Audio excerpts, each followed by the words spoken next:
Hi friends, எல்லோரும் எப்படி இருக்கீங்க? நல்லா இருக்கீங்களா? இன்றைக்கி அடுத்த பார்ட்டு தான் பார்க்க போகிறோம். அதுக்கு முன்னாடி நம்ம சேனலுக்கு சப்ஸ்கிரைப் பண்ணாதவங்க சப்ஸ்கிரைப் பண்ணிக்கோங்க. கீழே இருக்க பெல் பட்டனையும் கிளிக் பண்ணிக்கோங்க. வாங்க வீடியோக்குள்ளே போகலாம் ஃப்ரெண்ட்ஸ். எங்கள் பாட்டிக்கு கண் ஆப்ரேஷனுக்கு நாங்கள் ஏற்பாடு பண்ணியிருந்தோம். ஆனால் அவங்க என்ன சொன்னாங்கன்னா, நாங்கள் ஒரு மருந்து கொடுக்குறோம், அதை ஒரு 2 மாதத்துக்கு நீங்கள் தொடர்ந்து போட்டுக்கிட்டு வாங்க, எப்படி இருக்குதுன்னு பார்த்துக்கிட்டு அப்புறம் நம்ம ஆப்ரேஷன் பண்ணிக்கலாம். ஏன்னா கொஞ்சம் வயசு உங்களுக்கு அதிகமாக இருக்குது, அதுவும் உடம்பு ரொம்ப கொஞ்சம் வீக்காக இருக்காங்க அப்படிங்கிற மாதிரி அந்த டாக்டர் சொன்னார். சரி ஓகேன்னு சொல்லிவிட்டு நாங்கள் அந்த மருந்தெல்லாம் வாங்கிட்டு வந்து சித்தி தான் அதை போட்டு விடுவாங்க.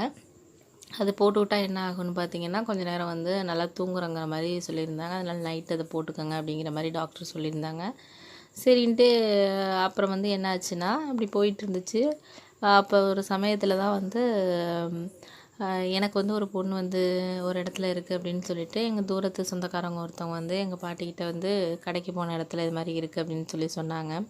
சரின்ட்டு எங்கள் பாட்டிக்கு ரொம்ப சந்தோஷமாக போயிட்டு, சரி அவங்களும் நம்ம சொந்தக்காரவங்க தான், போய் பார்த்துட்டு வரலாம் அந்த பொண்ணு அப்படிங்கிற மாதிரி எங்கள் சித்திக்கிட்ட பேசிகிட்டு இருந்தாங்க. உடனே எங்கள் சித்தியும் எங்கள் பாட்டியும் போய் இன்னும் 2 பேர் அழைச்சிட்டு போனாங்க எங்கள் ரிலேட்டிவ்லேயே. அவங்கள போய் பார்த்துட்டு வந்தாங்க. பொண்ணு ரொம்ப நல்லா இருக்குது அப்படிங்கிற மாதிரி சொன்னாங்க. அவங்களுக்கு மாப்பிள்ளை பார்க்கணும் அப்படின்னு சொன்னதுனால நான் என்ன பண்ணேன், லீவ் போட்டுட்டு அப்புறம் மறுபடியும் நானும் என் பாட்டியும் 2 பேரும் மட்டும் போய் பொண்ணை பார்த்தோம். பொண்ணு பிடிச்சிருந்துச்சு, அவங்க ஃபேமிலிக்கும் என்ன பிடிச்சிருந்துச்சு. 2 பேருக்கும் ஒரு 3 மாதத்துல கல்யாணம் பண்ணலாம் அப்படிங்கிற மாதிரி சின்னதாக ஒரு நிச்சயதார்த்தமும் நடந்துச்சு. அதுக்கப்புறம் நிச்சயதார்த்தம் நடந்து முடிஞ்சிருச்சு. நானும் அவள் அதாவது நான் கல்யாணம் பண்ணிக்க போகிற அந்த பொண்ணும் நைட்டில் ஃபோனில் எல்லாம் பேசினோம். எங்கள் 2 பேருக்குள்ளே ஓரளவு ஒத்து போகிற மாதிரி தான் இருந்துச்சு. அந்த பொண்ணு குறைச்சி தான் படிச்சிருந்தா.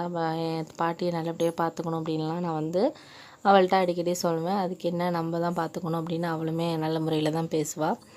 அந்த மாதிரி ஒரு சமயத்தில் என்னாச்சுன்னா, ஒரு நாள் பாட்டி எங்கள் தூரத்து சொந்தக்காரங்க ஒருத்தவங்க மேரேஜுக்கு கண்டிப்பாக போயே ஆகணும் அப்படிங்கிற மாதிரி ஒரு சூழ்நிலை வந்துச்சு.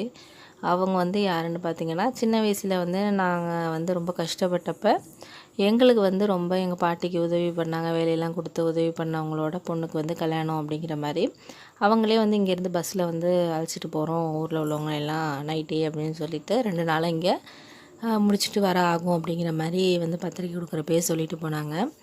எங்கள் பாட்டி என்னை கூப்பிட்டுருந்தாங்க. ஆனால் எனக்கு ஒரு முக்கியமான வேலை வேலை முடிச்சு கொடுக்குற வேலை இருந்துச்சு. ஒரு கட்டடத்தை அன்னைக்குள்ளே முடிக்கணும் 2 நாளுக்குள்ளே அப்படிங்கிற மாதிரி இருந்ததுனால நான் வரல. நீ வேணால் நம்ம பக்கத்து வீட்டுக்கு அக்காலாம் போகிறாங்க, அவங்களோட நீ போ அப்படின்னு சொல்லிட்டு எங்கள் சித்தி அவங்க இப்போ தான் ஹஸ்பண்ட் இறந்துருக்காங்க, எனக்கு அதெல்லாம் விசேஷத்துக்காக பிடிக்குங்கிற மாதிரி சொன்னதுனால சரின்ட்டு அவங்கள விட்டுட்டு நான் பக்கத்து வீட்டு அக்காவோட போகிறேன் அப்படின்னு சொல்லிட்டு நான் கொஞ்சம் காசெல்லாம் கொடுத்து விட்டேன். அவங்களுக்கு அந்த பொண்ணுக்கு கொடுக்குறதுக்கு கிஃப்ட்டு மாதிரி ஒன்று வாங்கியெல்லாம் கொடுத்து விட்டேன் வெளியிலேயே.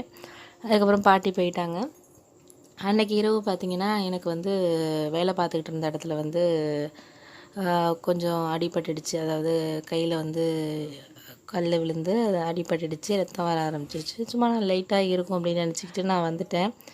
அதுக்கப்புறம் என்னாச்சுன்னா, நான் வீட்டுக்கு வந்தோடனே சித்தி சாப்பிட்றியா அப்படின்னு கேட்டாங்க. சாப்பிட்றேன் அப்படின்னு சொன்னேன். அதுக்கப்புறம் என்னாச்சுன்னா, எனக்கு சாப்பிட்ற கையில் தான் அடிபட்டுருந்துச்சு. சித்தி உடனே பார்த்துட்டு என்னடா ஆச்சு, ஏன் என்ன இப்படி பண்ணி வச்சுருக்க அப்படிங்கிற மாதிரி கேட்டாங்க.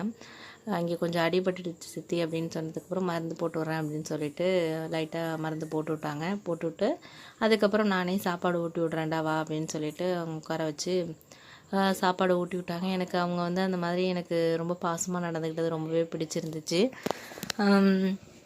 எனக்கு அன்றைக்கி அவங்க இத்தனை நாளாக பார்த்துக்கிட்டு இருந்த சித்திக்கும் திடீர்னு அவங்க நடந்துக்கிற விதம், ஒரு கேர் பண்ணுறதெல்லாம் எனக்கு ரொம்ப பிடிச்சிருந்துச்சி.